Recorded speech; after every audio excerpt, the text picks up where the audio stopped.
অহা 7 তাৰিখে আমাৰ অসমত পঞ্চায়ত নিৰ্বাচনৰ দ্বিতীয় পৰ্যায়ৰ নিৰ্বাচন অনুষ্ঠিত হ'ব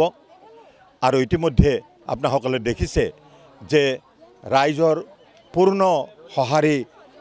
লাভ কৰিছোঁ আৰু আমাৰ ভোটদানৰ সংখ্যাও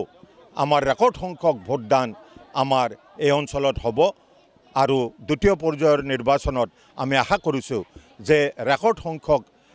ভোটাৰে আহি ভোট দিব আৰু ভোটদান হ'ব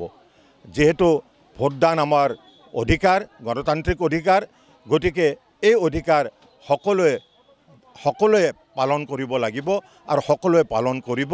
আগন্তুক সময়ত আমাৰ এই সভা সমিতিবিলাক আমি দেখি আৰু তাত ৰাইজৰ যি সমাদৰ আৰু সমৰ্থন আমি দেখিছোঁ যে আগন্তুক নিৰ্বাচনত আমাৰ ভাৰতীয় জনতা পাৰ্টিৰ প্ৰাৰ্থীসকল বিপুল ভোটত জয়যুক্ত হ'ব আমাৰ মিত্ৰ দল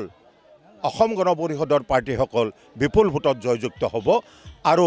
আমাৰ অসমত ভাৰতীয় জনতা পাৰ্টি তথা অসম গণ পৰিষদৰ বিজয় নিশ্চিত